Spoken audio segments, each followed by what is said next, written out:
Mr. Hacks in the building with the shades on. How are you doing, man? I'm doing well, thank you, brother. How about you?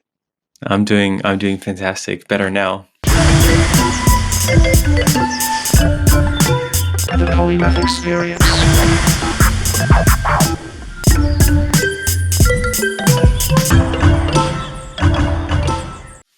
Yeah, it's I'm really excited because I've seen you doing your thing all across Twitter. I've been in your Discord for a bit as well, and I love the energy that you bring to the space. So I was Thank you, really man. happy that you said yes. Yeah, Appreciate my it. pleasure. Yeah, appreciate that. How'd you get started? How'd you get here? Okay, so I'll give you like long story short. No, you Been can you can in keep it long, man. I have all night for you. I've been in crypto since as long as I can remember. I think I was maybe like 15 at the time when my friend was telling me about it because he actually used to buy stuff off Silk Road. So yeah, got into Bitcoin like super early, like in the sense, and from there kind of just you know how things go. You know how it goes. Mm. So yeah, after that, really, I didn't really like get into NFTs till 2 years ago. And also, I couldn't afford much Bitcoin at the time because I was very very young.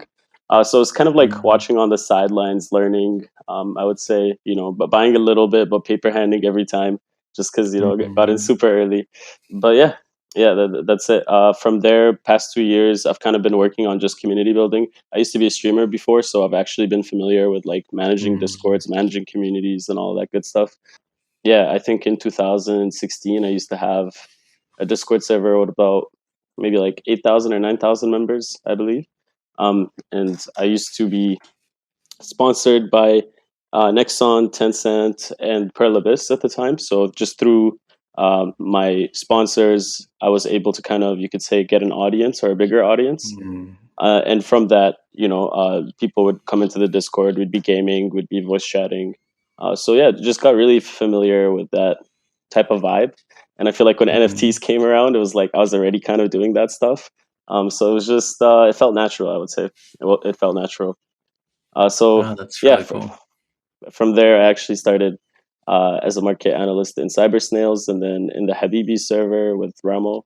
Yeah, just due to like maybe feeling you could say underpaid. I was very underpaid in Cybersnails. I was getting point 15 ETH a month that they were giving me, and I was basically like managing the whole Oh. server. The whole community was like basically under my hands almost, right? So yeah, people were asking like, why don't you just make your own server? Why don't you just make your own server? And the answer was I just wasn't ready to launch a project. So I was still working on a Mm. roadmap at the time. And I knew what I wanted to make because I know what I'm into. Like you could just tell by the Bob Marley shirt. I'm all about the music and just like stoner vibes, positive energy, love. Mm.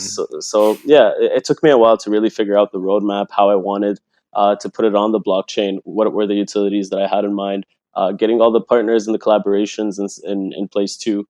So yeah, it was quite the journey. But almost 1 year after being in Cybersnails and the Habibis, like I already had a community, you could say, and like people who knew me and just like knew I had a decent reputation in the space.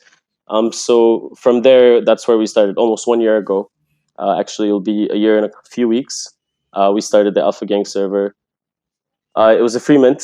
It was a free mint, the Genesis collection, and yeah, it was mainly just honestly like my friends, my community, the people that I came across through my Web3 ventures, I would say.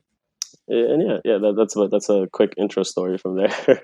That's really cool. How do you get from the streamer to market analyst to community? Like how did you learn those skills? How did they translate into each other?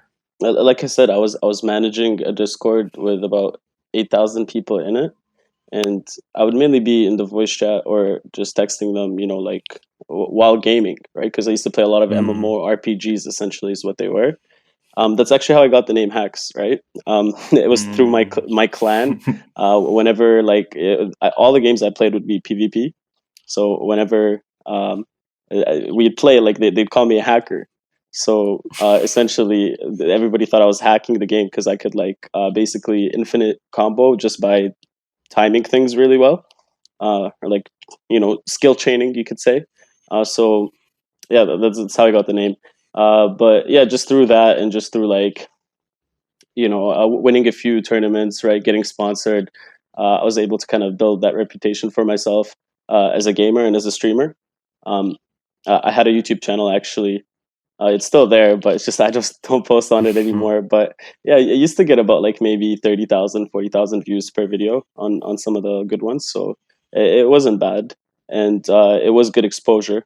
And actually, through that, I was selling digital collectibles, all kinds of drop shipping back then because I was maybe 16, 17 at the time when I had just started all of this. So I paid myself through university, through my bachelor's degree in psychology, and then eventually through my master's while doing drop shipping. Had a part time job as well, actually. But yeah, always been in the digital space, you could say. Always been kind of in the gaming space, Discord, and SEO and just online sales. Dude, it's insane because Yeah. you're you and I were not that like I'm 30 years old. I don't know how old you are, probably a I'm few years turning difference. I'm turning like 27 in 18 days.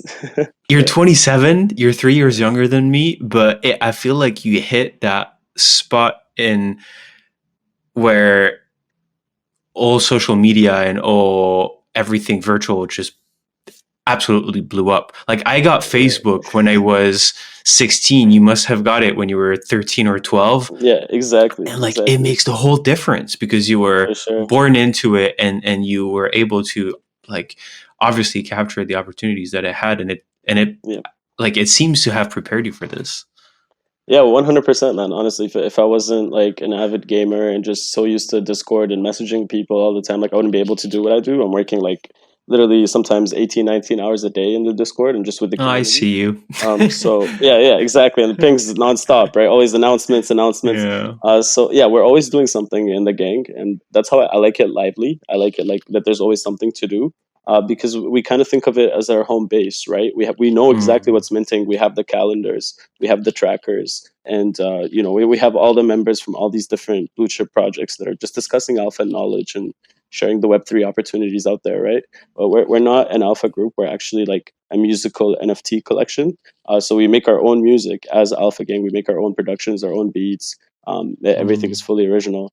All of our art is hand drawn as well. That's how we're actually able to use like similarities between the artists, right? We don't name them the artist name, but there's always the similarities in the looks, right? And that's because we use a fair use disclaimer, and all of our art's hand drawn, original made. That's awesome. So how does it all come together? What's the Yeah, plan? Because it is named Alpha Gang and there yeah, is some solid alpha. I've seen for you sure, make quite a few. Like I'm in two different groups right now, and I just ended up here because I like the people behind them. Like I'm only in your Discord because I like your vibe, and I'm not even appreciate like that, man. actively participating because I'm building my own stuff, so I don't really have the For time. sure, for But sure, it's the only reason.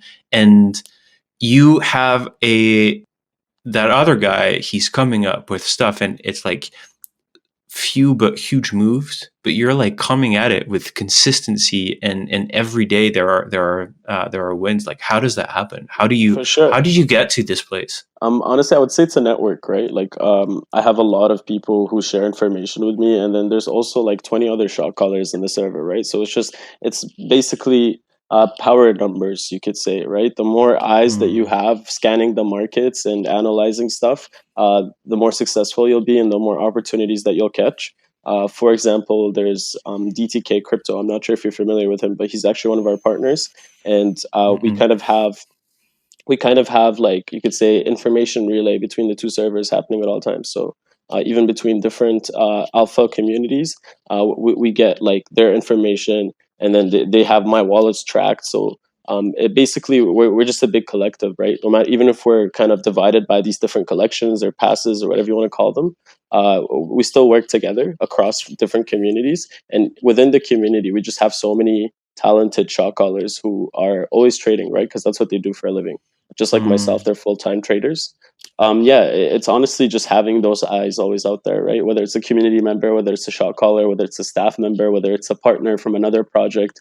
I've had alpha given to me from basically just about everyone, right? From friends Mm, to advisors to other founders, other projects, and yeah, like I don't really try to focus too much on that. I actually mainly focus on the crypto side myself. I don't know if you've seen our crypto yeah, channel.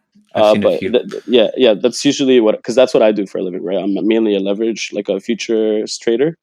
So yeah, NFTs, I kind of do it for fun, just to build the communities. I hold a lot of shit to zero, bro. Like I don't always sell stuff. Sometimes I'll flip, right? If it's profitable and like there isn't a community, it's just all hype. Yeah, I'll definitely Mm, sell it.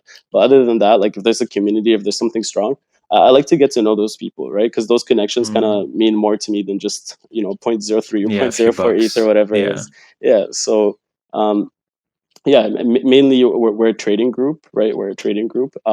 But yeah, what I usually tell people, or if you look at the OpenSea description, for example, we're hip hop and artist themed musical NFT collection with trading utilities, right? So what are trading utilities? It's the alpha, it's the bots, it's the nodes, it's the analytical tools, right? So, um, but why did we pick this theme? Well, it's because it actually brings a lot of Web2 people in. Like you could actually just randomly hop into one of our spaces and you'll see that there's like random musicians who know nothing about NFTs, nothing about Mm, crypto.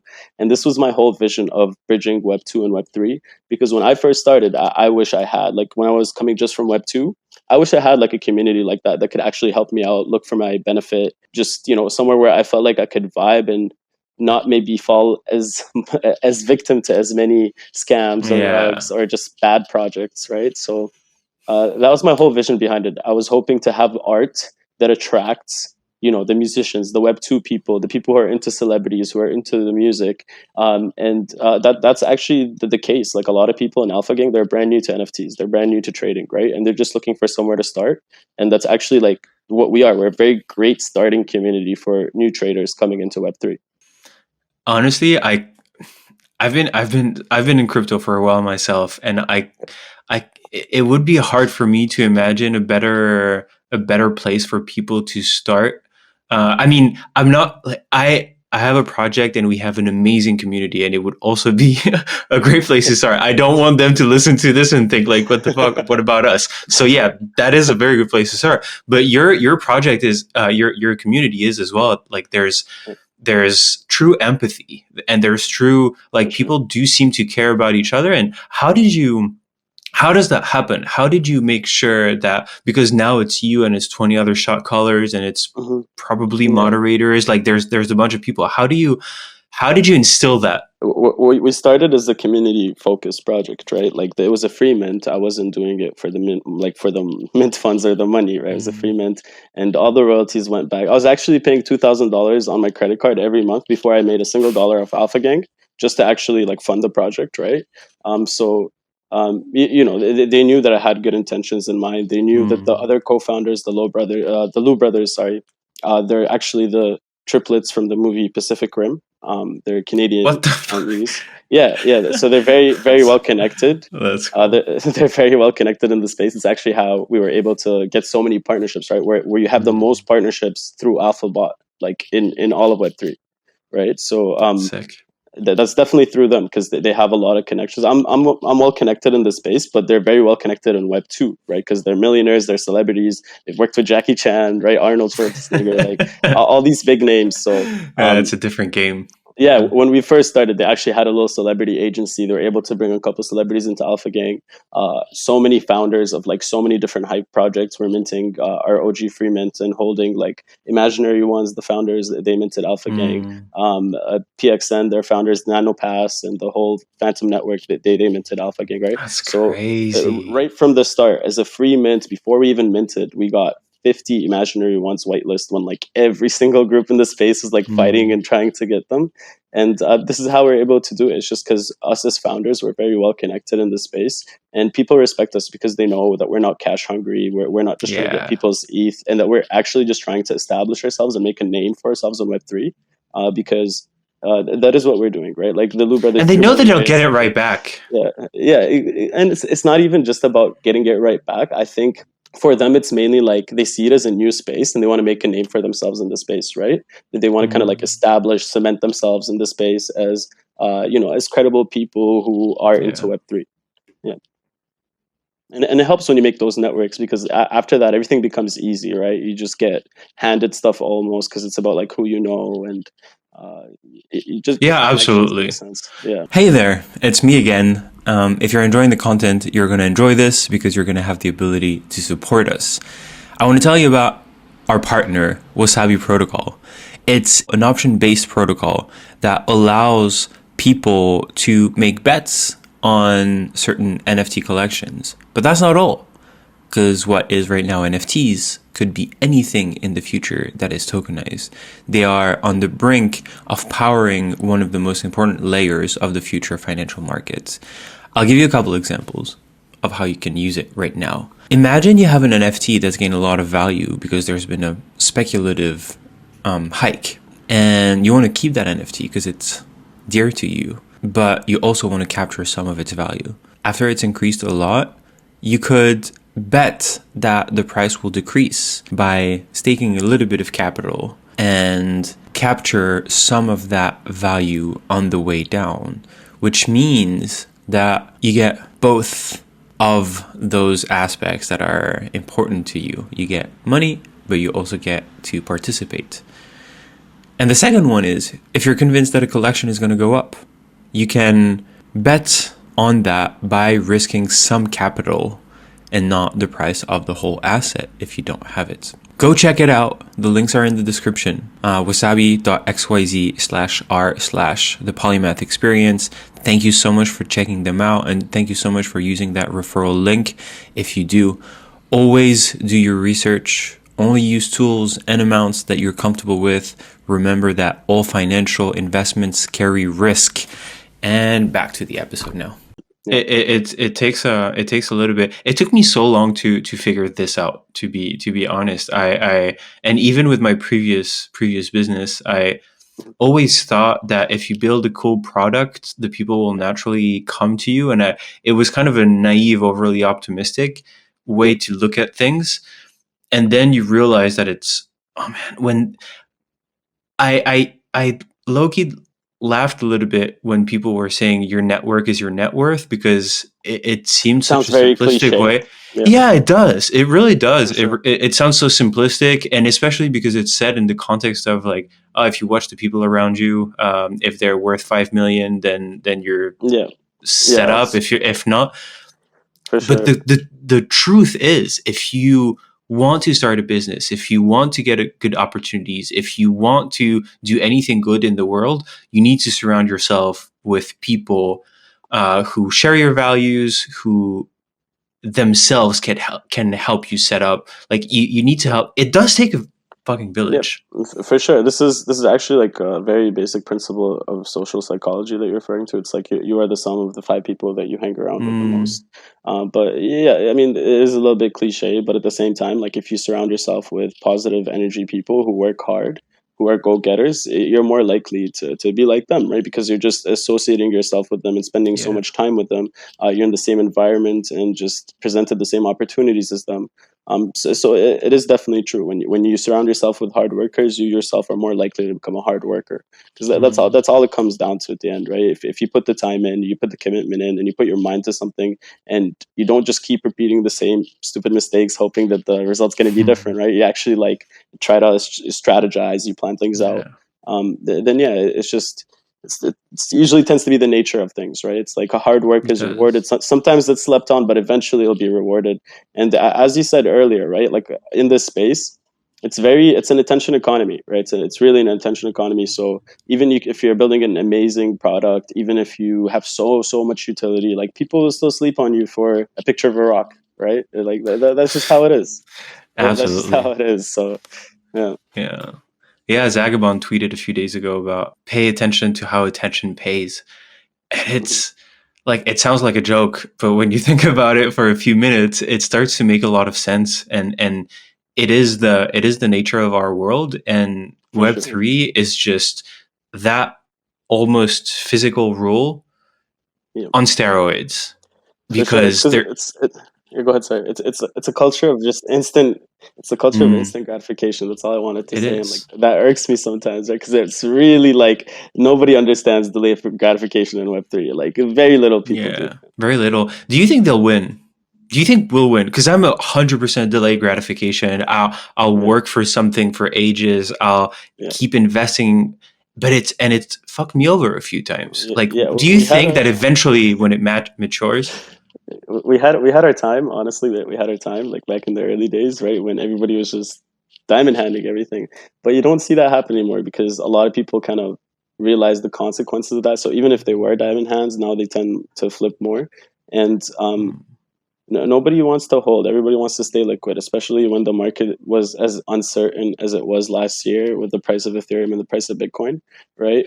People don't want to hold on because they don't want, even if their NFT doesn't dump, they don't want the price of ETH to dump, therefore the floor price to mm, dump. So it's getting really hard. Honestly, it's getting really hard. We need to see a lot more adoption happening, and we need to see a lot less rugs happening. I'm truly convinced mm. until we stop like minting open editions for 2.2 million and just letting the founder go buy a Jeep two days later while the floor price is at a quarter of the cost, right? You get where Yeah, I'm going with this, right? Like yeah. until shit like that stop happens, we're just gonna keep getting punished, bro, because it's Mm, flipper culture. It's flipper culture. The projects aren't actually really building anything, and even when they are, it takes too long to deliver. That when they finally do, people are disappointed and they dump.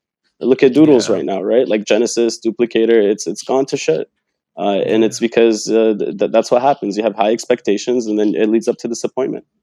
Yeah, and because speculation thrives on, well, speculation, because you're speculating about what they're going to do, and as long as you don't know what they're going to do, you still have, like, I think Artifact is such a great example of that. Mhm. And they've just like taken slaps after slap, like slap Yeah, after for sure, slap, and for sure. and It's and sad, but it's sad. I think honestly, I think they'll come out on top. Not just because I'm wearing a Clone X right now. yeah, I genuinely yeah, believe that they're gonna come out way, way, yeah. way on top, because they're looking way beyond the, oh my god, 20% floor price Mhm. dump. Yeah, no, for sure. It's a long term play. Like anything that's blue chip status in a sense, right? Like Nike's involved, right? And they've already Mm, like Artifacts already established themselves in the space like countless times with multiple drops. mm, So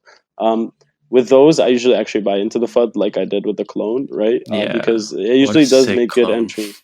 It usually does make good entries, bro, right? Like Yeah. to get that clone for 7.5, you would have never got that if it wasn't for the FUD, right? If it wasn't for the incidents that took place. So um, yeah, yeah. Honestly, just I don't sleep on projects that have delivered in the past, projects that I know are capable of delivering, Mm, and everybody's gonna mess up, bro. Like nobody's perfect. Not a single project can go their yeah. entire Web3 experience without making at least one mistake that upsets at least 10% of the holders. You know what I mean? Like it's bound to happen. So And it's better. It's better because you honestly, if anything, it reinforces the strength of the people who stay yeah, holders. it's a shakeout, There's a 100%. loyalty. Yeah. For sure, for sure. It weeds out the weak hands, and at the same time, it makes for good volume. And at the same time, like it does strengthen the community because the people who actually stay, they want to stay. They're not just there because their bags are pumping or because the floor price keeps going up. Like Yeah. they're there because they find something of value. Yeah, absolutely. Yeah, Oh but man, as we I'm were saying, sorry, just to go back before we totally get yeah. sidetracked. As you were saying about speculation, that's what drives all of these pumps, bro. Like it's 100% Mm, speculation, right? always. That's the thing. We're in a very greedy space where speculation literally determines value. Because when you Mm, see those people sweeping 12, 13, that's when floors actually start to move. And all those people are doing are speculating that the price is going to go up. So they ape in and they go in with mass, right? Like they go in yeah. 10K, 15K, 20K sweeps, all based on a speculative airdrop, on a speculative NFT that's coming, on a whitelist that they might get, right? So that speculation creates greed, which in terms creates volume. Yeah. And it all is because we're a bunch of retail investors who don't know anything about what we're doing, basically, like DJs, right? 95%. Yeah, Yeah. because a lot of us are degenning, and we're hoping to make that 10x, that 5x return, right? Because it Mm, happens a lot, and it happens every day in NFTs, right? You can literally 5x within 20 minutes if you just get in the right Yeah. play, right? So Right play, right time. Yeah. yeah, exactly. But Yeah, I, I think it's all of us go through the phases. You go slowly from a degen to an investor. Even when I got started, I've said this, I don't know how many times, but I got into it in 2017, and at that point, I'd already been like doing forex for like a couple of years. I'd played a bunch of online poker, and so I knew about due diligence, and I knew about like keeping your emotions in check and staying like yeah, playing the mental game and yeah, having a strict mental bankroll management. But then mhm, you see the crazy valuations, like turning 5K into 45 in what, 4 weeks yeah, for sure. through the ACOs, and it drives you crazy, and then you forget For sure. everything, and then everything dies down, and that's when you're like, okay, you know what? Not going to Yeah, repeat it the next let me cycle. let me I'm humble myself again. exactly. I'm going to learn the 100%, lesson. brother. 100%, and that's how it goes, right? So it's a game of psychology. Like that's all trading is, honestly. At the end of the day, especially when you're trading against other people, it's a battle of the minds, right? So it's a Mhm. psychology game. So yeah, I am a clinical psychologist by trade. Mhm. I actually was working as a clinical psychologist up till last year. That's when I decided to quit because I was basically losing money to go to work, right? Especially during the bull Mm. market, you know what I mean? Like I was Yeah. losing money to go to work just through one mint, like GNSS, right? Mm. They just because they had some connections to Artifact, right? At the time, I was Yeah. able to mint 20 of them, right? So 10 on each wallet, two wallets. I was able to mint 20 of them for zero point 0.3 ETH each, and they got up to 1.3 ETH within one day. So literally within a day, I've 5x my money, and it wasn't like a small amount of money. It was like you go from 6 ETH to like over 26 ETH, right? So it's a Mm. huge profit It's margins, and insane. you can only do that in the bull run, right? You can only do that if you know how to trade, if you know how to gas work, because that was a very limited drop. Like everybody was trying to go for it, and Mm. most people weren't successful, right? So um, we try to teach our community stuff like that to prepare them. So even when the bear market was here, we'd still be trying to teach them stuff for the bull.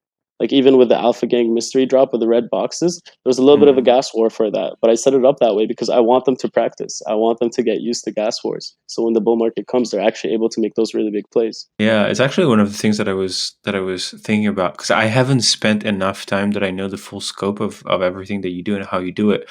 And then there's calling alpha, telling Yeah, people, hey, like this is a cool opportunity, and then there's teaching people how to invest, how to take profit, how to manage yeah. your bankroll. How much emphasis do you guys put on that? Yeah, for sure. Also, I don't manage anybody's assets. I'm not a financial advisor. I never Mm, claim to make anybody rich. I don't tell people, hey, join Alpha Gang, you're gonna make 10 ETH, 15 ETH. People have done it. People have done it. People do it every day almost, but like mm, not every day. But in the bull run, they did it every day, literally. Like people were printing ETH.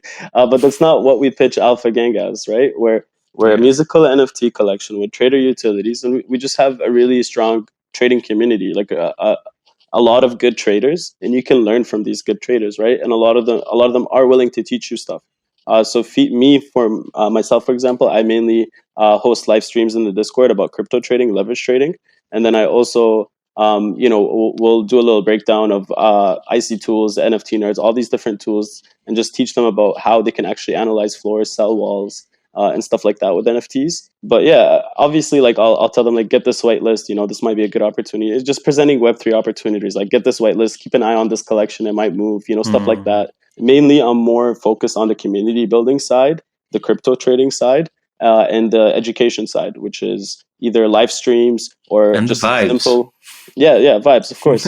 And yeah, most of what I do, honestly, is kind of like I'll prepare little psychology tricks, right? It's kind of like you Mm, could say it's like a fire alarm or like a fire drill, right? So I'll post like a yeah. webhook in our announcements, and I'll troll them, right? I'll be like, like the I saw person that. who, yeah, That was fucking exactly. hilarious. Yeah, so I'll Yeah. do things like that just to get them like don't interact with webhooks, right? And then I'll give them another option and be like, you know what? I'll give you guys another chance. Just scan this barcode, and then they fall for it. They vote, let's scan this barcode. I'm like, no, never scan barcodes, right? So it's again another lesson, and I just try to find different fun ways to kind of incorporate this for the new people that are coming in, where they're still having a laugh, but they're learning something, right? So um, essentially, like what Alpha Gang is, it's just an embodiment of Web3. To be honest, we have the gamers, we have the musicians, we have the rappers, the freestylers, we have the traders, the DJs, like everything, bro. We're a very welcome, encompassing community. We have 50-year-olds, we have 16-year-olds. We don't care, bro. You're here to trade. You're here to have fun with NFTs. You're here to learn about crypto, right? Just manage your own risk. We always tell them manage your own risk, and like yes, we might even give them an exit, or we might give them a stop loss, like, for example, when we're crypto Mm, trading. I always tell them only trade with 5% of your total portfolio, never risk more than that, right? So we do give them some advice for mm, risk management, but we're not like a portfolio manager in terms of like, I'm going to tag you until you dump, make sure you sell. Like that's up to you, right? We give suggested exits, we give suggested entries, but you're free to follow whatever you want to follow at the end of the day. And most importantly, you're not just there to make money. You're there because you want to be part of the community. You have some value to offer back to the community, right? Because we give a lot of value to our community. So if you're in our community, we hope to get some value back from you, even if it's just positivity and good energy and good vibes, right? So that's kind of how we that's dope. uh, build the community. Yeah, It's and such a I'm good very balance. active. Yeah, I'm very active in the community too, so that definitely helps, right? That's the It euphemism of the century. yeah, yeah, it definitely helps build a strong community when they see like that the founder is active and he's friendly, because Mm, that sets almost like an example, like a role model, you could say, for them to shadow, right? Because if they see the founder being an ass, he's being a jerk, he's being very down and negative all the time, then the community is probably not gonna vibe too well with yeah. that, right? When they actually And if have a he's not relatable, there, you feel cheated as well in some way because you feel exactly, like yeah, you bought into something for one person, and hmm and they're not for there. sure, It's for really sure, cool because that's such a what you're describing is a very important balance, and what I think most Western nations have got wrong, where citizens have kind of become babies of yeah, like you're showed the way, hmm you're told what you need to do, you're told this, that you need to study, that you need to get that job, that you need to do all of these things, and then when something bad happens you're not really equipped yeah, in how to 100%. deal with it. But it's really cool that you're mindful of this, and that you're actually putting them through the drill. Honestly, when I saw the webhook thing, Yeah. yeah, I laughed a little bit. It was a genius learning experience. For sure. Well, we're always thinking of just like fun ways to kind of engage with the community and actually provide value back to them, right? That's the most important part. Like, if you're going to hold my project, if you're going to be part of our community, I want to be able to offer you value. Otherwise, why are you holding this JPEG? Why are you holding this MP4 file, or whatever it is, right? So yeah, definitely. We've always been, since the first day, community focused, community driven, and our main goal at the end of the day is to offer value and utilities, mass value to all of our holders, and to actually allow them to express themselves, whether it's artistically, musically, no matter what value they can bring to the gang and help us just be a community. We're accepting of it. So we have people making Mm, memes, we have people making fan art, we have people making music, we have people rapping, we have people freestyling, producing beats, right? It's just all these different talents coming together, and it's like, hey, this is the value I can bring. So I want to bring some value to the community. Let me share this with you guys, and all of us do this. The whole staff team, and sometimes just community members, right? They're willing to share. mm. So yeah, it just makes for a very like intrinsically rewarding experience, right? You don't do it just because of a like an outer reward. It feels Yeah, self-rewarding on its own. yeah, it's amazing. There's a couple of things that I want to touch base on in here, but one of them is like what makes an organization, what makes a business is the values of the people that make it up. And that's easier said than done usually, because you usually do need a very strong business case. But in your case, it's like you have these values that you're one of your biggest assets is yourself, because you're extremely vocal, you're extremely present, you have a good energy, you have good vibes that people resonate with, and so it does make it easier to build something around. For But sure. I think you are the main, sorry, the most important part, I think, isn't just all of that, but it's to be relatable. I think the community wants to feel like they can relate to a founder, and not that just he's behind some, like he's building in the background all the time, because that's bullshit, bro. You can build, you can be present at the same time, even if it's just little bits of time. You don't need to disappear for 6 months. You don't need to not tweet for 6 months, right? Like, nobody's building that hard where they can't grab their phone and mm, just send a tweet that takes 2 seconds, right? So It is about that balance again at the same time. But it's also like, if you're building a project, if you're doing something in this space, you have to be passionate about it. And if you're passionate about it, you're not neglecting your community, right? Like that's the first thing that actually makes the project, is the community, right? Mm, Without the NFT holders, then yeah, why is there there's the nothing. NFTs? Mm, Exactly. So I feel like a lot more projects, especially coming in from Web 2, they neglect this. They forget to, they bring in the allure, right, of like the VCs, the big spenders, the investors, but they forget to nourish, and they neglect their community. So they're left with nothing at the end other than flippers, or people who, they just bought in hopes that their investment would go up, and they don't care at all what happens in the server, or yeah. what happens with that brand, right? So yeah, all the strong communities that I've seen, honestly, with like NFTs, um, they say it's like the community is the main utility, like Azuki, the community is the main utility, right? It's sad, but it's true. Like these founders could be doing a lot more. Don't get me wrong; these founders should be doing so much more, especially the type of funding that they have. But Yeah. it's true. It's true. They have a strong community, and it's just because the community came together. So it doesn't matter what the founder does, because the community is just so united. The community is just so strong, and it obviously helps because all their bags are going up, right? And so it's hard to Yeah. tell. Sometimes the line gets a little bit construed, right? So, It's the whole but you know chicken how it and the goes. egg thing. Where Yeah, where where exactly. did it start? Did it start For with sure. the, like, the community got here because of the founders? No, it is really really interesting, and that's where we are. I think in our cycle, we're in a place where I don't know if this will still be the case in 10 or 15 years, because at some Yeah, point you have to build a business. I for sure. love, I love what I see from Mizuki, and I gotta say, like, the community itself is so inviting, and you kind of want to be a part of it, and They're I really look forward vocal. to what they do. They're very So vocal. vocal. Yeah, yeah, Yeah. definitely. But Yeah. in a So good way, not in for a sure. in your Yeah, definitely. face, yeah. Yeah, definitely. No, no, they're good vibes. They're good vibes. Mainly what upsets me, to be honest, like when I see these big projects that get so much funding with like so much royalties on second day, it's not envy. I honestly, it's not like I wish I had this for my project, but it's just I don't see them building as hard, or actually offering as much utilities, or as value as anybody else, because they don't have to, because they simply don't have to. You know what I Mm, mean? Like they don't have to offer value or utilities to compete, because they can just release an airdrop and, based on speculation, pump everybody's bags, right? Because when they're releasing an airdrop, most of the time, these airdrops don't really have much value. They could be just at PFP. But other parties who FOMO in because the Genesis is at a high floor, so now all the holders get their bags pumped, right? So mm, I don't have a problem necessarily with this airdrop utility, but it is essentially just dumping on other people. Like that's all it is. You're creating something out of nothing. You're giving it to your holders, unless it has actual value, and but most of the time they'll release it just like speculation, right? It's just like speculation here. There might be an airdrop. You're gonna get a Dark Kazuki, right? And it just leaves mm. like room for things to happen, magically happen, right? Um, yeah, I definitely think we're still early. Like, just to summarize it, to keep it short, we're still super super early, and like the space is not ready to see a change in the top 100 NFT market caps, like the top 100 coins in the space, crypto coins. They're all actually building something, or they already have built something, or they've provided some kind of value to the space or the blockchain or whatever it is. But with NFT projects, it's not like that at all, right? It's not like that. They don't have to offer any value. They don't have to create anything new.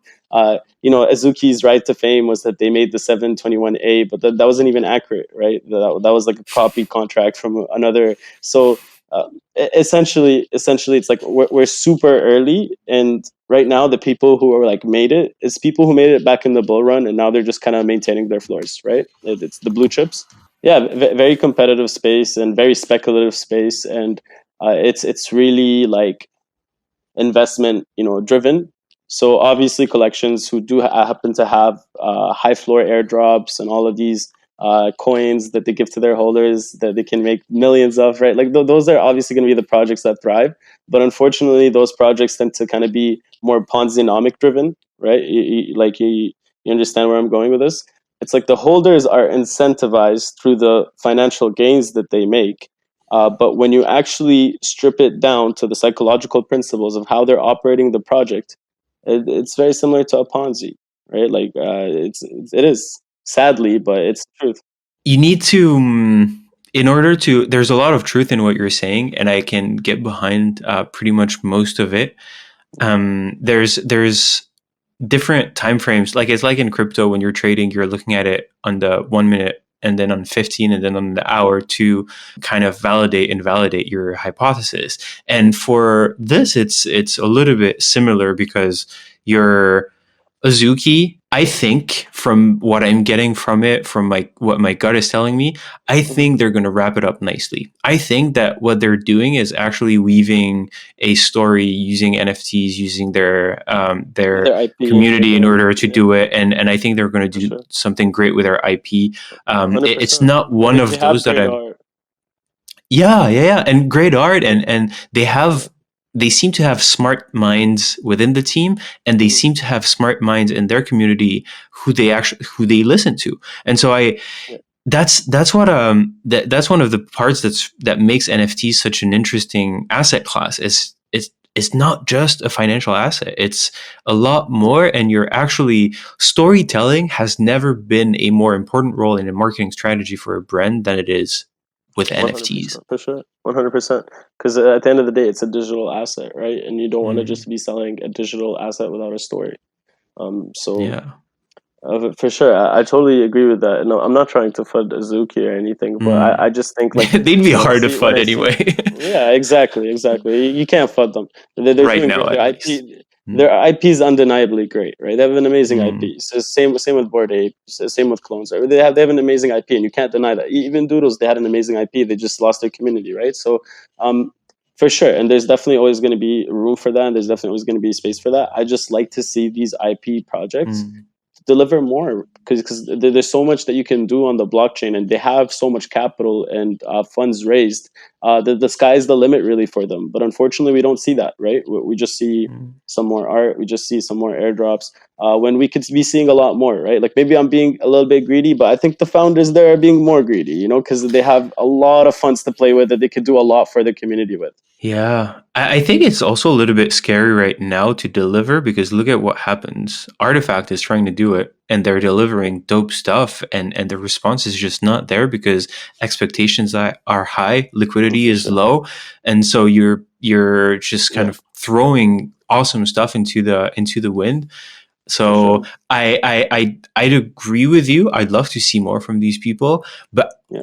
like being like from the entrepreneur founder perspective, I Mhm. get it. Take your time if you got to take it. Come out with the at the right time. For honestly, right now they've been up until now they've been timing.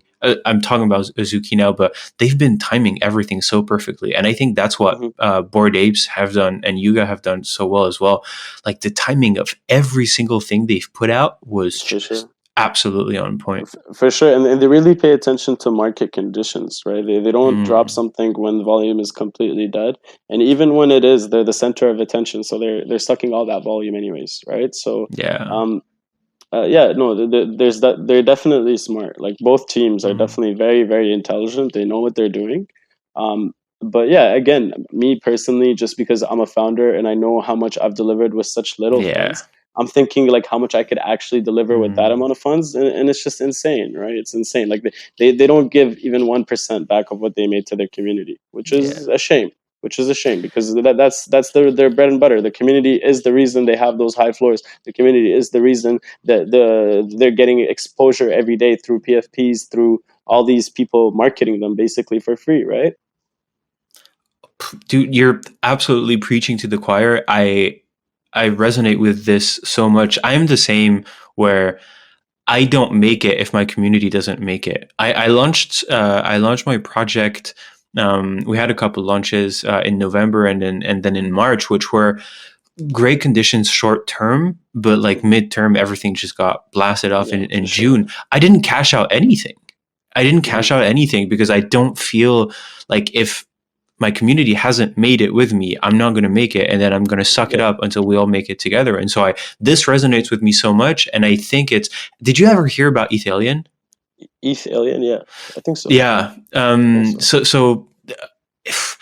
I personally had high hopes because the founder seemed very she was very vocal. She called herself a builder and all of that, and she got people into the project and made a lot of money for herself, was flaunting it in ways that were borderline.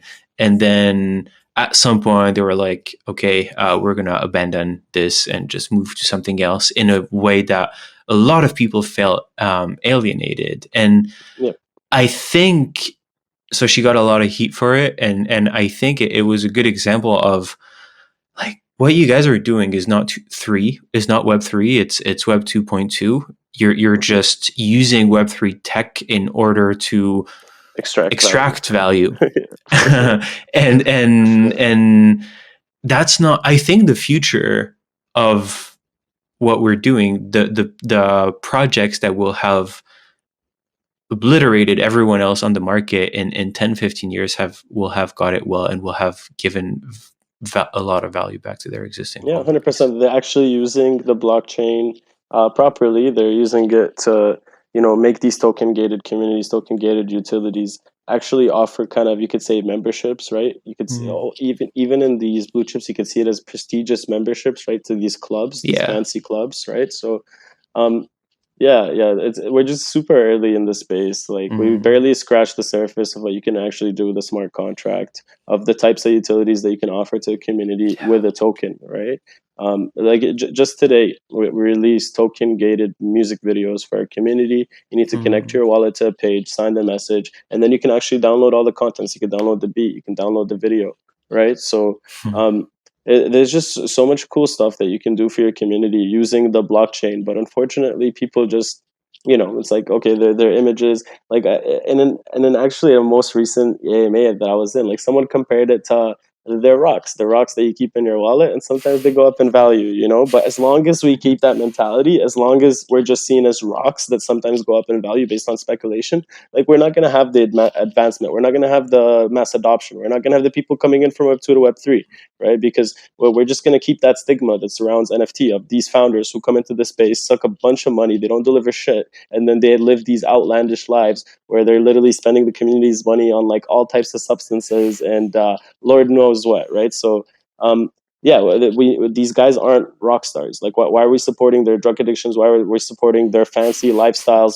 when they haven't done anything for us? It's just that us as degens, we're just like, so we want that instant gratification. We want to mint their project so we can flip it for money. So we give them money to use someone else's as exit liquidity while they still get to keep their money. And it's a whole mess. It's a whole mess. Like, we need the space to change, honestly. And I'm a very big preacher of that. Like, every time we get into these discussions, I actually get heated because I'm passionate about I can this, right? tell. Because I'm passionate about this. Yeah. And it pisses me off. It pisses me off when I see someone just, like, running with 2.2 million and not doing shit for the space, because that's just liquidity gone out of the space. And, like, people ask, why are bags dumping? Well, bro, our bags are dumping because we keep funding and minting shitty projects that rug us, right? It's like, it's just liquidity leaving the space that most often won't come back in, because those people are now scarred. Those people got liquidated. Those people lost their life savings, right? They're not going to come back to NFTs. They're going to tell everybody else that NFTs are a scam, that I lost all my money. And it's just going to keep that negative energy within the space that we really don't need, because it can be easily filtered through, properly interviewing founders, making sure that if we're going to fund this project, they're in a vesting period, or there's so many different ways we can go about it, where we can ensure, like, okay, if this is the roadmap you promised to deliver on, you're going to deliver on it, right? But we don't see that type of responsibility within the space. It's like, oh, it's just, oh, the holder's fault. You're the one who minted, bro. It's your fault. Well, no, like, there needs to be some kind of standardization. And I'm not asking for centralization. I'm asking for standardization within these projects, where it's like, okay, this project is not going to build shit. Well, just cancel them, right? Cancel culture is so strong within celebrities or people who do or say stupid stuff. Well, what about the people who are doing, like, literally crimes on the internet? They deserve to be canceled. You know what I mean? So Yeah, but it's what's really hard about this and about cancellation is, one, people who are in the position where they should be canceled are very smart and very good at hiding their tracks. And it even if you're on the blockchain and you're supposed to be able to track everything, it's a lot of transactions. When you look at Luna, there were in the transactions a bunch of hints that there was some stupid shit going on, Yeah, that for sure. For sure. it wasn't for the people to invest in. It was just super centralized stuff. But Yeah.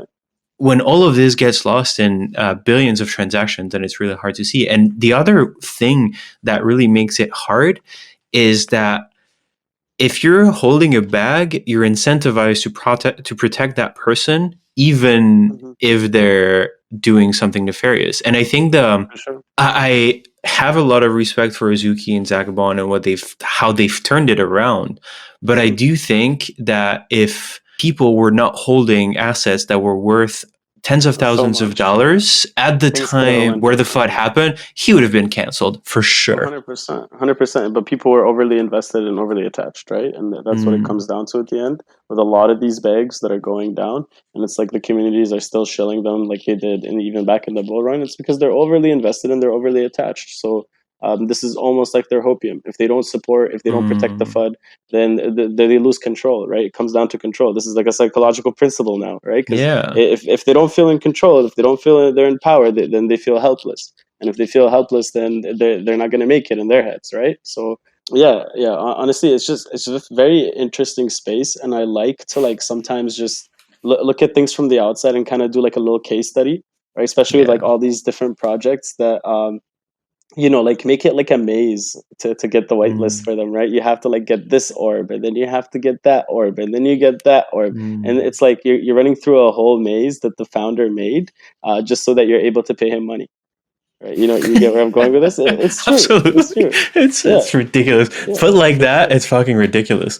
But it's But fun it's actually too. what's happening. Yeah, but it's Yeah. actually what's happening, bro. It's like you're trying to secure your Mm, payment. You're trying to get on the wait list so you can pay the founder money, and he's making you run through all these obstacles that you're doing. You're acting like it's a MMORPG game, and you're on a mm, quest to get the shiny object, right? But it's all based on speculation, bro. Like maybe you're running around and you're working 40 hours a week trying to get whitelist for the server. You're working a full time shift basically for 1 week, and maybe the mint ends up going under, like the mint price goes under the floor price, right? So now it's like you wasted your time that you'll never get back, and your investment is down the drain, right? So I just think there's smarter ways that people should go about doing things, and I think that mm. like the FOMO hype driven culture needs to steady down a bit, and we need to actually, if this is going to be an investor's game, we need to all think like investors. We can't have 80% of Yeah. us just trying to flip for a $10 profit. You know what I mean? Like it's not gonna work. But that's the thing. We've like retail investors have never really been taught what it is to invest. And so you're not I was actually having this conversation on the podcast a few days ago. You're not taught how to do due diligence and how to do your research and how to vet a project. And even after 3, 4, 5 years, you get people who get into the wrong projects. And so I I think it's just we're going through a natural phase of human evolution where Yeah. we're actually, thanks to Web3, kind of regaining control over something that we didn't have a lot of control over because it was reserved to the elites. Mhm. And so it's probably going to take a few more bull runs in order for like normal people like us to understand, all right, I can't just make a split decision to invest in a project. I actually need to For like sure. research it. Yeah, for sure. Definitely, definitely.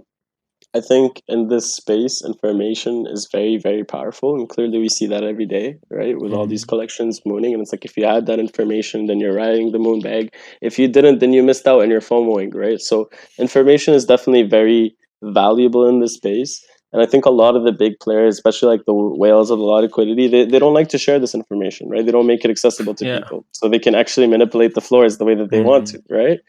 So yeah, it's a very predatory space at the moment, and this doesn't just apply to traders. This applies to founders. Like founders actually are very predatory, and they will basically almost enslave people just to make themselves look good, right? Like mm, they have people going crazy in their Discord chat to make their project look hype, right? Even if they're not actually building something, even if they have no utility, even if they don't plan on actually doing anything on the roadmap, what they care about is a popping chat, right? So everybody mints when the contract gets deployed, yeah. right? So there's just all these like psychological matrices that are set up by these founders to entice people to invest, entice people to spend.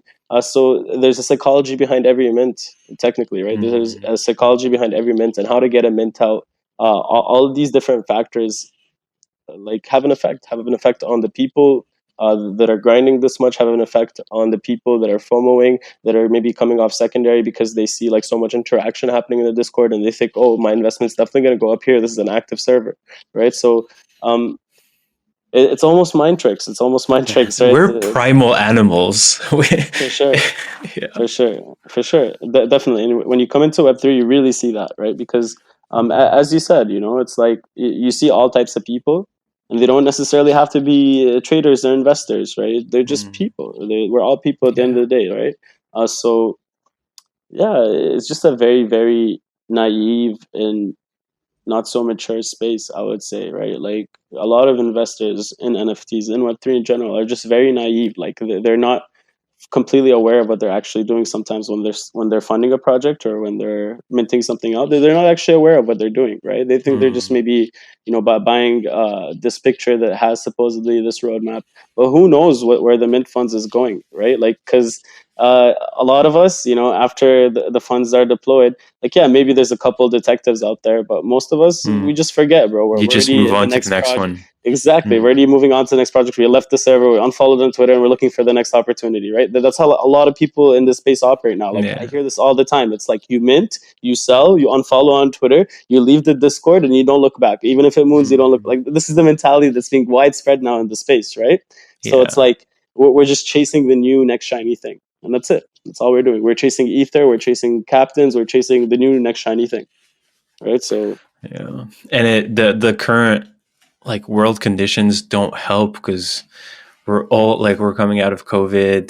The market conditions are not great, so you're looking for stuff that's gonna turn you on a little bit, make you yeah, excited, make you feel for like sure, that you're gonna fit in, make you a little bit of money.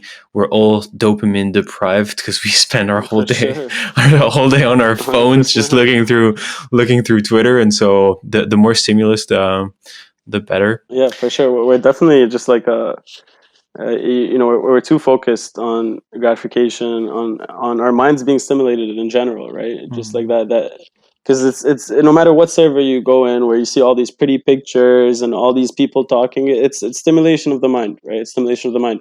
What I really wanted to actually mention though, Polymath, I'm already forgetting my track of thought.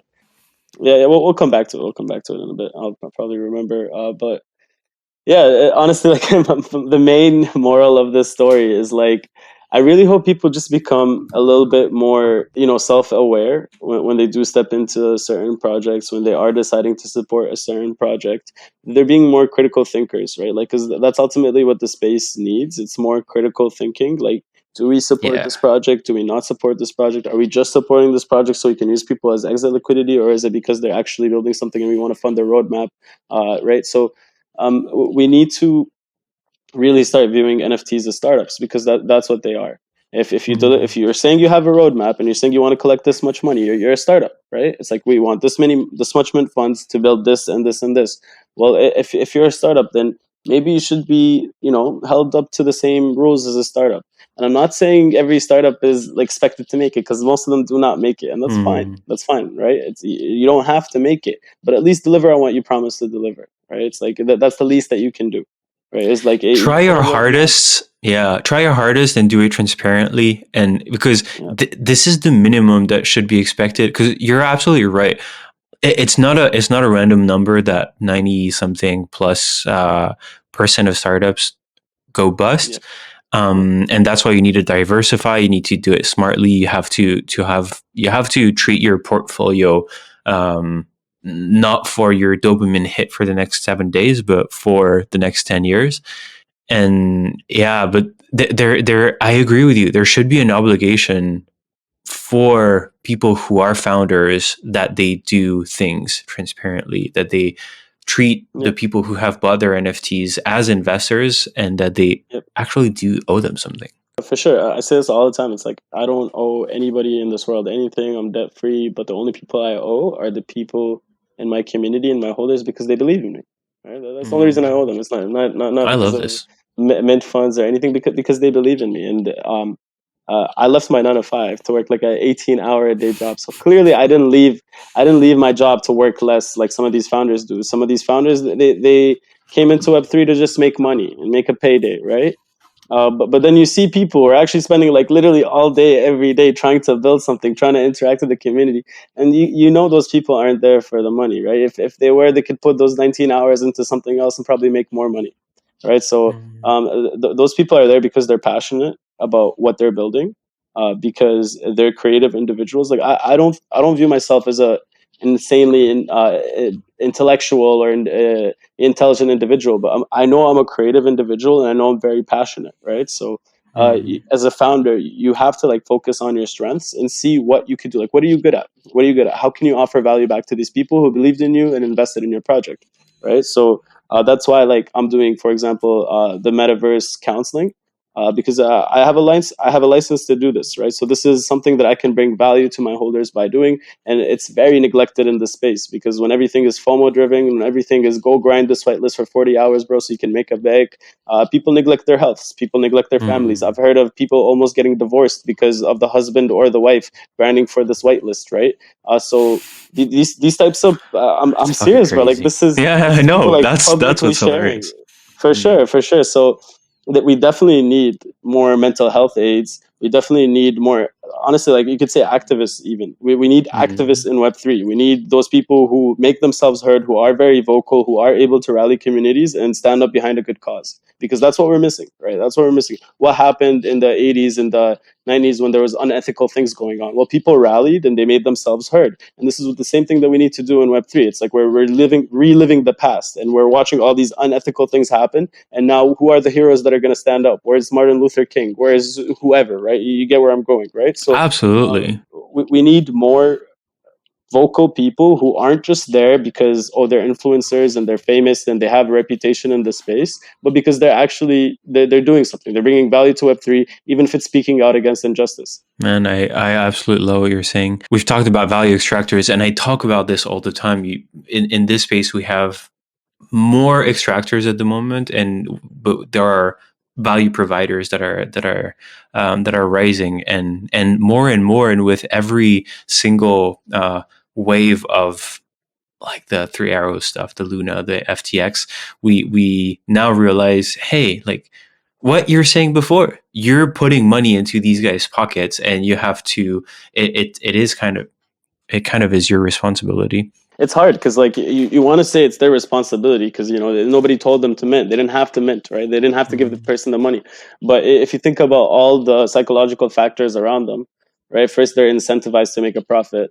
Second of all, they see the hype. They see the although we were gonna make it in the chat, we're gonna make it. Don't sell it. If you want to get out of the hood, don't sell, bro. If Mm. you want to get out of the hood, right, you better not sell. Right? It's like almost like a culture. It's like paper hands, diamond hands, It's like almost like a everything. cult. Yeah, for sure. And it doesn't even have to be a cult. Like, forget Mm. about the cult. It could literally just be like greed. Everybody as humans, we are naturally greedy. There is greed in us, and it's up to you to kind of like waver yourself off that greed and just come back to earth, become a little bit grounded, so you don't end up Mm. making those stupid decisions, right? Because when people see something that's minting out really fast, right, first thing they'll do is click and mint, right? Oh, bro, this is gonna sell out. I need to Yeah. get in. Right, I need to get in. It's about to sell out, but maybe it's a drainer. Maybe it's literally like people controlling it and making it mint out that fast, so you FOMO in, right? Like there's a lot of manipulation tactics that happen in the space that people are just oblivious to, right? And when you are a founder, when you do see these things happen, like even if it's just floor manipulation, right? It's very easy to spot. It's very easy to spot the more experienced you become in the space. But to new people, they fall for it every time, right? Those Mm. big fake sales, the setting up the floor before the mint, having the high WETH offers on the collection before the mint, right? It's just simple little tactics that make the naive investor FOMO in, right? So Yeah. it's like if you're new to the space, yeah, like sure, people are putting the responsibility on you, but how are you going to know better if you don't have anybody to Mm. tell you otherwise, when this is like a brand new world to you? Because a lot of people come and they come with a little bit of money, and this is a brand new world to them. They've never done Yeah. anything like this before, You right? come So in, you come in here cute and naive, like your friend told you, oh, just buy this NFT, you're gonna make 5x your money, and then you come out, and then you have the Twitter bots, you have the airdrops on your open on your I on your remember those wallet, days, and man. I remembered what I was going to tell you now. So what I was going to say earlier is the reason we have this happening is because what do you see, bro? Every single YouTube video is a fucking a clickbait thumbnail. How to make 100x in NFTs? How to make 50x in NFTs? Bro, I've made Fuck these 500x in guys. NFTs, and I'm still not advertising that, and I'm still not trying to bring people in saying like, bro, look, I made a bag off NFTs. Even if I did, I'm not advertising that. I'm not pushing that culture. I'm not bringing in people who are just looking to make that 5x and 10x, and then they go broke, and then they end up leaving the space and say, oh, it's a scam. Right, because they came in for the wrong reasons. First of all, they they didn't come in for the community. They came in strictly for financial gain, and they're being sold a dream that does not exist because they know nothing about the space. How are they going to make 10x? How are they going to make 20x when they don't even know how to list something on OpenSea? When they don't know how to accept a WETH offer, right? Like they have no education, no skills, no training, and they're being shilled all these random NFTs on YouTube saying make a 10x. This is the next 10x. This is the next 20x. Right, and then they go in and they grind and they get the wait list and they mint and they lose their money. That's the Right? people who should be canceled for sure. Yeah, for sure. There's too many people in the space who like they're trying to be Andrew Tate, right? They're trying to be Andrew Tate, or they're trying to be like just someone who preaches like they know something that they don't, and they're token gating it like they know the cure, they know the answer. It's the cure to cancer, right? Like But it's so easy to come to make yourself appear like you're an expert because you prepare very well. You do minimal research. yeah, You prepare your video. You do 15 takes. And of course, exactly. you're going to come out and you're going to seem like you know your shit when in reality, Sure. you've actually never made any money off YouTube. Otherwise, you wouldn't be doing YouTube. You'd just be 100%. flipping NFTs. I tell my community this all the time. It's like if someone knows how to make money, they're probably not taking your money, bro. They're just gonna make money, right? They don't need your money. But if Yeah. someone's asking you to pay $5,000 for a course, or if someone's asking you to buy their floor for 10 ETH so you get to know how to make money, then there's something shady going on, bro, because they don't have the cure to cancer. Like I'm telling you right now, there's no reason that floor price should be 10 ETH and it should be token gated that hard when there's no actual substance inside, but it's just a FOMO high floor tactic, right? So yeah, we need more transparency in this space, and we need more critical thinkers, and we need people who maybe they are in it for the short-term investment, but are also in it for the long-term growth of Web3. Right? I don't care if you want to flip projects and you're here to make money. A lot of people are, go for it, but also be one of those people who wants to see the advancement of and the growth of Web3. Because Yeah. otherwise, we're just going to be stagnant, and we're never actually going to grow.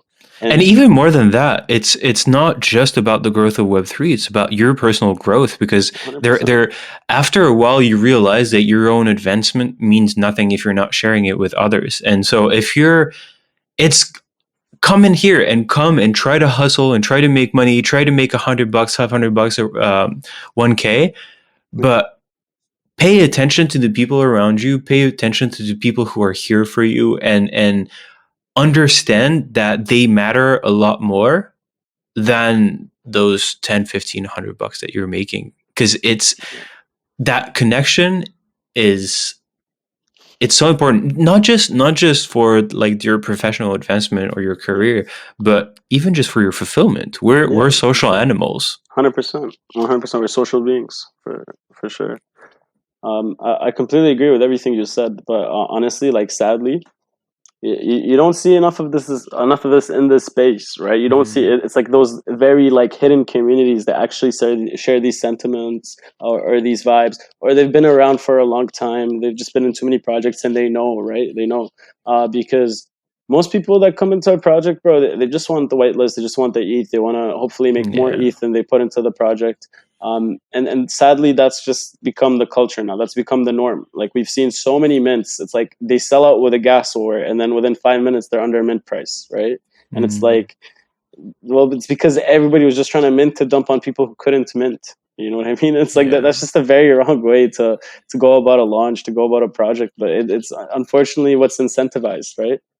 So It's what's incentivized and it's what's built for. But yeah, you realize that when you actually choose transparency and when you actually choose to be there for the people that you're building for and that you invite them, then they're not going to be here just to make a few bucks, but they're still humans who want to belong somewhere. Like 100%, exactly. behind everything, behind the green, behind everything, we want to participate in something that's bigger than us, and that's like if there's one thing that founders should hear before they get in is, okay, the money's great, but the people are more important for sure. Yeah, 100%. And until we actually start treating these beautiful JPEGs as people and not just investors or Mm, another number or a minter, right? Like that's not gonna happen. And sadly, you don't see that, bro, because most founders that come, either they're already like big shots in Web2 and like they're just trying to make another quick buck, or they see it as a great business opportunity, or they're just trying to gain more exposure, or whatever it is. They're not there to actually connect with people. They're not. They might encourage the community to connect, but they won't connect. They're going to be behind mm, doors the whole time, right? So I've noticed so many projects. They want their communities to do everything. They want their communities to rep their mm, PFP. They want their communities to go out and raid, to host spaces, to do all of this. And then the founders are quiet. They don't do anything, bro. They just expect the community to carry them on their back, right? And we've seen this happen a lot, especially when it's like a project that people are over invested in. The community will do it. They'll rally behind it, even if the founders are absent, right? Like, look at MFers, right? So Satoshi left and MFers were still trending, right? You know what I mean? And they're still yeah, getting sales. They still had the high floor. That's 100% community driven at that point, right? And yeah, it's nice to yeah. see. It's nice to see the community driven aspect, but it'd also be nice to see more community driven projects coming out where the founder isn't necessarily, making millions and millions every single mint or whatever the case might be, and that he's actually participating in the like. This is what I liked about Alpha Gang is like I was almost elected as a founder. It was almost like the democracy, and they're like, yeah, Hacks, we want you to organize the project, and we want to be part of your roadmap, Mm, right? Because I started from the community, right? I started as a very active community member, right? I wouldn't be grinding for a whitelist. I never did that, but I would be always like making these relationships, making these friends, talking to people for hours, trading with them for hours. Like this was just something I enjoyed doing, right? I didn't need incentive or for cyber snails to pay me more than 0.15 ETH to do it. I was doing it because I wanted to do it, right? I was making way more like per flip than they could have ever paid me, so it didn't matter. But mm, what mattered was almost like the principle, right? So it's like if someone is bringing your project so much value, and it's like they're actually managing your community, they deserve to be a co-founder. They deserve to oh, be a they should community be. manager. They deserve to have some kind Mm, of role that helps further advance them in Web3, because they're helping you, bro. They're really literally holding your project on their back, right? So yeah, like that's why in Alpha Gang, like we have such a huge staff team, because it's like you don't have to do much as long as I see that you're actually participating. You're helping people out, you're being friendly. I want to make you staff. Why wouldn't you want to have those people as staff? Because those people are good for the entire community. Those people are mm. actually ensuring that they're doing it because they want to do it, right? And that's the best. That's the best people to have. You don't want people who are just there for the payroll. You don't want people who are just there for the rewards. You want people who actually are enjoying themselves while they're working, even, right?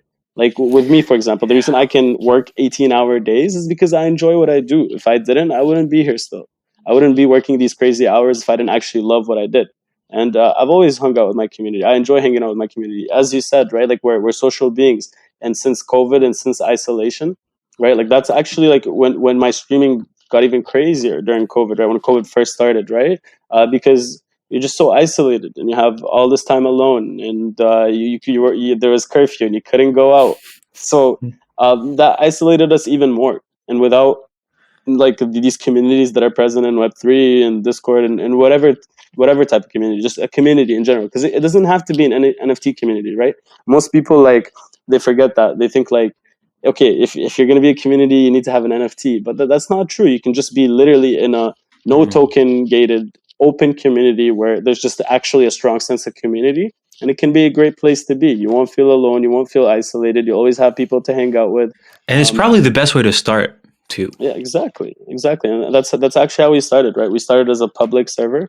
All the channels were public. Nothing was token gated. People just came to hang out. They liked the vibes. Then they decided to mint, and it was a free mint, right? So, yeah, I think people need to really take a step back, and before they launch a project too, it can't be just like on a whim. Like I see a lot of people, they hear about how much a founder made, and that's it. They're like instantly, oh, bro, I'm making an NFT. Okay, bro, what's your NFT gonna do? Mm, I don't know, bro. I just want to make the ETH, bro. Like, okay, how are you gonna get the community, bro? I'll hire people. I'm gonna hire marketers. I'm gonna hire this person. I'm gonna hire that person. mm, They see it as a business opportunity, right? And until that yeah. stops happening, it's like it's going to be very hard to advance. It's going to be very hard for the space to advance because we're incentivizing these greedy founders who come to extract ETH from us, and we're just naive, or we don't know better, or whatever it is, and we allow it to keep happening. Like, bro, it happens every single day. And OpenSea is like notorious for this. Like they have all these projects on their homepage, and it mints out and it pumps, and then the next day it's half the value. And we've seen it so Man, many you know what? times. I'm gonna cut out the entirety of this conversation and just keep this part and just repeat it on a loop for 2 hours because it's so fucking important. It is, and we really need to evolve beyond that. And man, I'm an optimist at heart. I'm an idealist, and I see Web3. I see why I personally came here for sure. Same like here, unity and 100%. to our mission with our project is to bridge the opportunity gap with Web3, and that's what I care about. That's what drives me, and I want this. Like what you were describing before of the founder needs to be down in the trenches. I like 100% agree with you. But what I personally hope for is that I'm going to be down in the trenches for the next 5 years. And then I'm going to build it up so that in 5 years, all the people who are around me will have taken ownership and will get 100% of the value that they get. That's what I hope for in my heart, because I think that's what Web3 was all about initially. Yeah, no, I get what you mean, 100%. And it's kind of like it's a long-term vision, right? It's a long-term vision, and just by doing this, you're actually a pioneer in the space too, right? You're building something somewhere early where not many people have built land, or have not built land successfully, at least. So you're a pioneer. And that's great. I highly recommend more people to do this. I always tell people this, like, bro, if I became a founder, if this person became a founder, you can become a founder too, as long as you're passionate. That's all you need to be, is just passionate, right? Like a lot of people, we have a launch pad at Alpha Gang, so people come up to me with like degen projects, they come up to me with like all types of shit. And if they're not passionate, I don't do it. I don't do it. I'll say no to them, right? They just want to launch a degen to make 0.005 ETH per NFT or whatever. I'm gonna say no, because that's not how NFTs should be, right? It's not about you getting a bag, bro. It's about you actually building something in the space. And until people really start treating it like that, we're just gonna see all these projects that go to zero. These projects that don't get volume a year later because there's just nothing there. There's no community. There's no server. It's literally just pictures on the blockchain. And even though sometimes a picture is worth more than 1,000 words, there's literally 0 words, bro. Like there's nothing happening. There's no engagement. There's no activity, right? So it's like, what are we doing? And I hate to be a pessimist, but I'm just being a realist because I've seen it. I've seen it for more than 2 years now, being in this space. I've seen it, and it keeps happening. And like when I actually got a platform, I got followers, I got like a community who supports me. The first thing I wanted to do is make myself heard, right? Make myself heard, because hopefully it'll bring about even a little spark of change. Even if I manage to change Web3 by 1%, I'm happy, right? Because that's 1%. That's already a lot. Exactly. I hope it for you. For sure, bro. And I really hope so too, because it is a very, very beautiful technology. It's something I'm truly, truly passionate about, and something that I really see the value in. But it's 100% neglected, and people are just sleeping on it, and they're just focused on the Ponzonomics side, where they neglect the true builders. They neglect the people that are actually, bringing something new to the space, bringing something cool of value to the space, because it is that attention economy that we talked about. You could literally make a project with the best utilities out there in the market for the best price possible, and people will still sleep on you if you don't have enough followers, or you don't do those giveaways, or you don't have those big collabs, right? It's just conditioning. It's conditioning. But that's the thing about business. I wholeheartedly agree with you that if passion is not there, then you should never even consider it as an investment.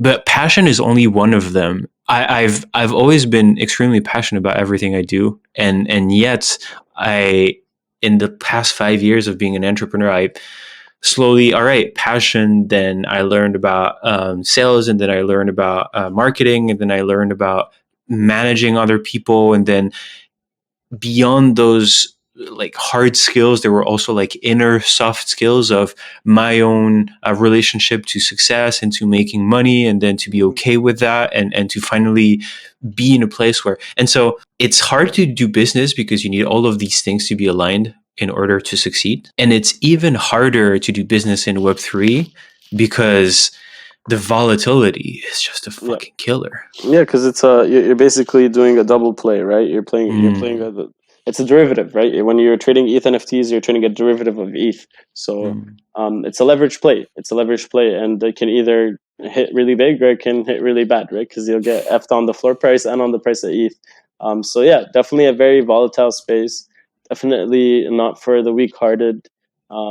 I've seen people. This goes to crypto trading too. I've seen people go from $40,000 losses to $18,000 in profits, right? And all they had to do is just hold and play the psychology right. So Yeah. that tells you how volatile the space can be. Like, and the thing is, you make a mistake like that only took 2 minutes to make, and you live with that for your entire life, right? So Yeah. If you don't get back up on the horse.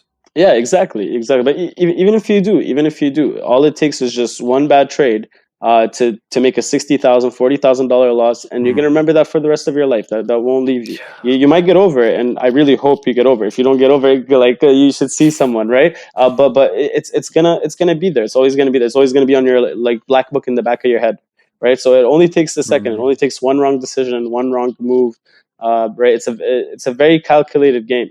When you're investing into NFTs, when you're investing into crypto, if you don't look at it like a game of chess, then you've already lost half the battle, right? Yeah. You have to plan ahead. You have to think two moves ahead of your opponents. And who are your opponents? Maybe it's the flippers. Maybe it's the founder himself. You don't know. You have to strategize, right? So That's exactly what I was thinking when you were talking of. You have to remember that you're still okay. We're in this is a beautiful space. You're holding a beautiful JPEG. You've made nice friends on the Discord server. You're still competing with a bunch of people, and if you want to survive, I mean, there's different ways to. You could buy one NFT that you just absolutely resonate with, and this is going to be your online identity for the next 15 years, and then that's something else completely, and you can be happy to write it down to zero because you've had one hell of a time. That's one thing. But if your game is to actually make some money out of it, if you want to play NFTs as a digital as a financial asset class, then dude, like, you're playing against millions of people, and you have to do the work in order to. It's not luck. No one success by luck is an absolute myth. Sorry. It was true back in the bull run. You could get very lucky. But now in this type of market, no, it's not luck. It's not luck in this type of market. But back then it could have been, right? If you were luck is not a strategy. Yeah, for sure. But back when it was like initially starting, like if you minted Bored Apes, if you minted Mutant Apes, and you just had that diamond hand mentality, right? You got lucky. Right, because that's like a very small percentage. Like that, it's not lucky because it was just like random luck, but it's because it's a very small percentage of that much success, right? Coming your way of you minting that certain project, and But before in the past, these opportunities did exist, right? You could get lucky back in the past. You could have got lucky. You could have minted a CryptoPunk and forgot about it for a year. Oh, you could have got lucky, right? Why the fuck did I have to mint CryptoKitties? What? Not even mint. I bought like 4. Why did I not get a punk, man? Yeah, for sure, bro. And that's just no luck. Like, not just no luck, but that's also like something you needed experience, right? Absolutely, like, you needed experience to know what to mint back then and stuff. And it was a very niche crowd, right? Like even in the Solana community, I don't know if you've done much Solana NFTs, but not really. Back in the past, it was crazy, bro. Like every Solana community was the strongest Bored Ape community. Like they were that diamond handed, especially because the mints were so cheap. Your initial investment was only like $5, $10. You know what I mean? So you're not as willing to sell, right?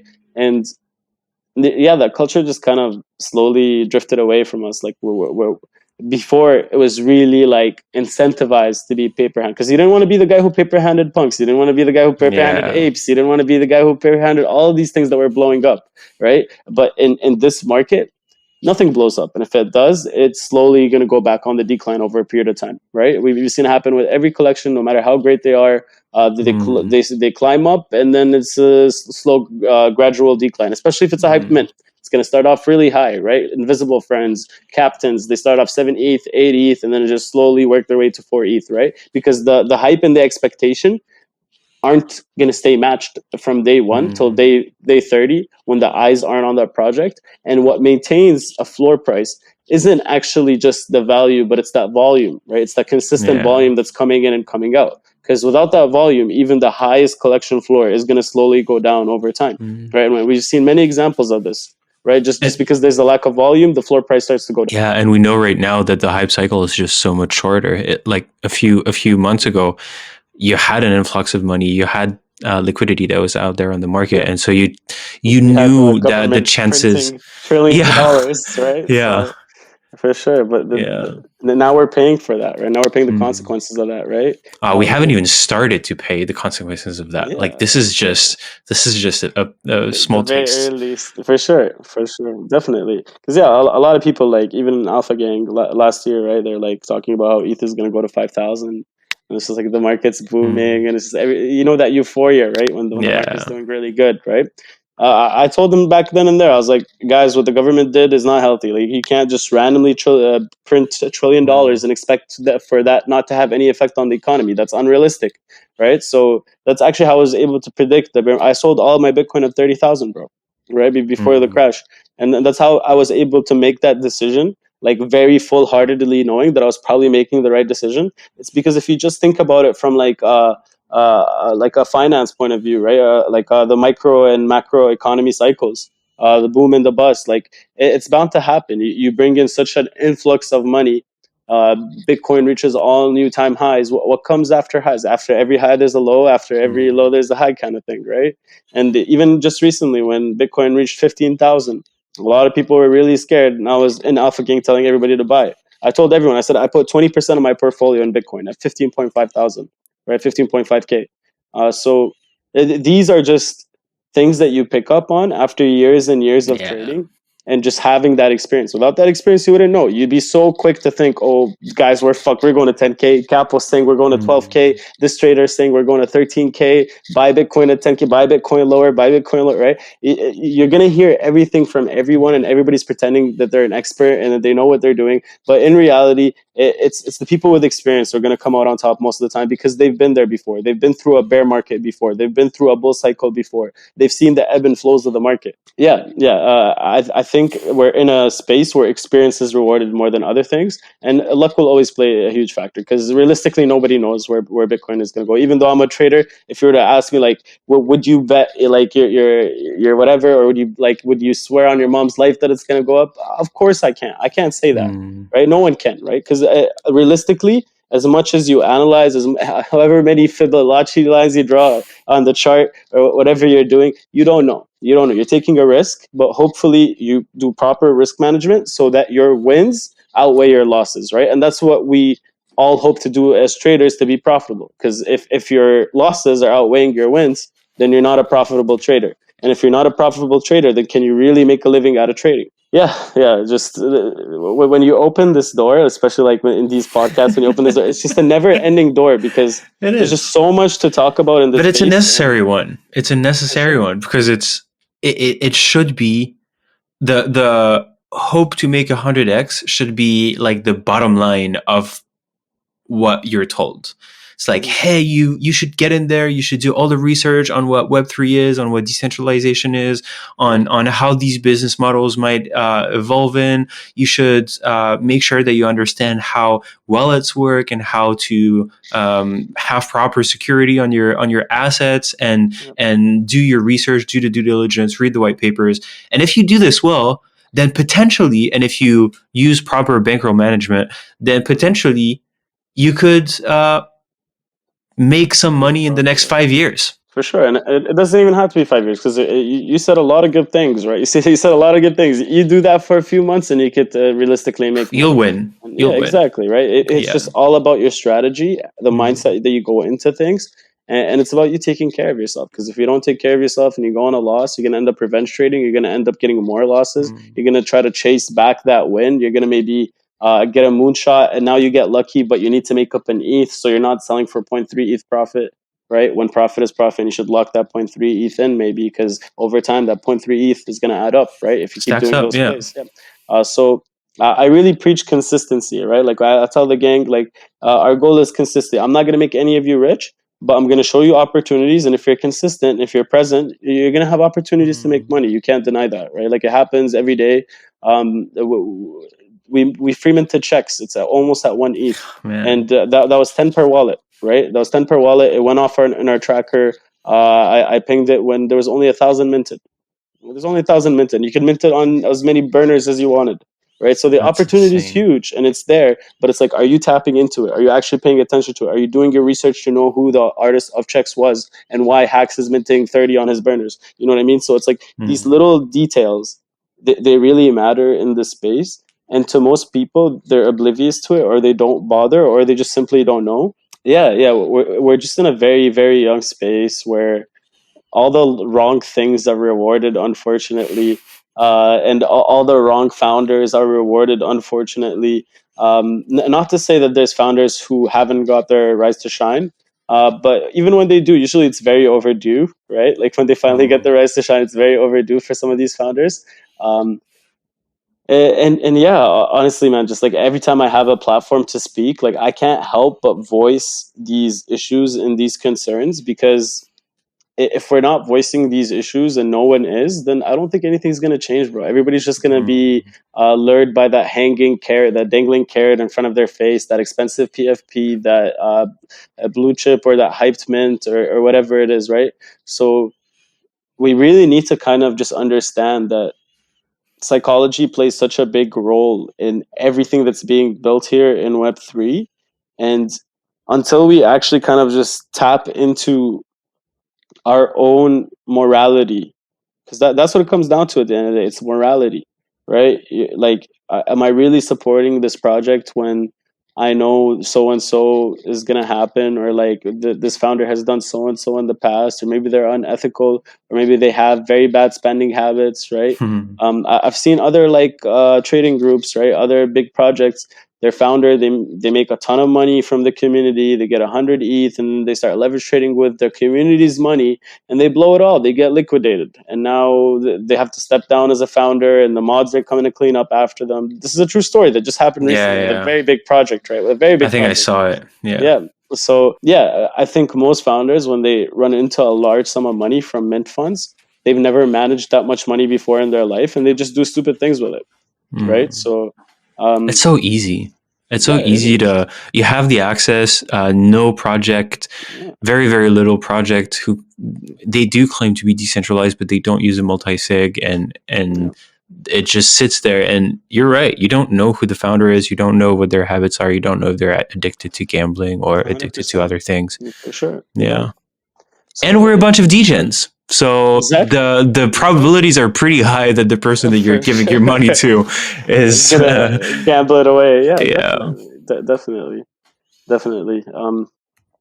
Yeah, just we got a long way to go, but when I see other builders building stuff that actually brings value, it just it gives me motivation. And I'm not so cynical, and I'm actually happy, right? Because I'm like, you know, like other people are doing what I'm doing. They're actually building, and they're not caring about certain metrics, but they're more focused on the value that they provide to their community. And as long as their holders are happy, their community is happy, people are actually finding value in it, then it doesn't matter. You don't need to be the biggest. You don't need to be the shiniest. You don't need to be the strongest. But as long as you do have that base, right? Like, what's the reason for your project, bro? Because if there's no reason for your project, if it's just a cool PFP that does nothing, well, you could have sold that as digital art. You didn't need to actually be on the blockchain or to be a token, right? You could have just sold it as digital art. A lot of these open editions that are coming, it's like, bro, this could have been digital art. This had no reason at all to be an NFT. It's just an artist coming with a big name and degens FOMOing in and, you know, buying his art. Yeah, wanting to extract. But their art never ends up as the same value as their Web2 art, even when they're famous, right? Because this art is controlled by degens. It's not controlled by the art collectors and the connoisseurs, right? So, yeah, it's interesting. Yeah, it really is. Man, I think those are really interesting thoughts to actually close off on, because it is one of the most important things that we've said today. And before we do close off, who are you looking for right now? Who do you want to reach out to you? Where should they find you? What should they expect from you? Yeah, you can always find me in the AG Discord, Alpha Gang. I don't give anybody any promises. You might not make any money, bro, but you're gonna have a good time. You're gonna enjoy your time. Mhm. There's good vibe people. There's friendly people, and yeah, you'll get to know more about me, about my community, what we're all building together. Because I strongly believe that the holders of any project are the project, right? The project is Mhm. the holders, like the people who identify behind those NFTs, behind those PFPs. So yeah, just closing message is, yeah, find founders that make themselves available, get to know them, find out what they're building, and if they're passionate and if you actually see that they're advancing in Web3, support them. Right? I'm not asking you to support me. I'm saying other founders who are actually passionate and building something that's going to advance us as a space. Because no matter who you are in Web3, if you just leave off with that message, if that message resonates with you and you end up supporting someone who actually builds something good, then you're advancing the space, and you're actually investing into the right projects. Man, couldn't have said it any better, and I absolutely support it. And he is very humble, and he's not saying that you're going to get anything with him, but I do highly recommend that you check out Alpha Gang, because even just for the vibes, honestly, and I don't usually just throw that word around because it's just been so overused. But in this case, they're there at the bottom of the bear market. They're there. So, man, Hacks, thanks so much. Yeah, man, I really love this appreciate it so much. conversation. Yeah, me too, bro. Anytime. We'd love to have it again anytime. Yeah, For for sure, sure. brother. It All was right, great man. meeting you. Yeah. You Take too. care, man. Thank you.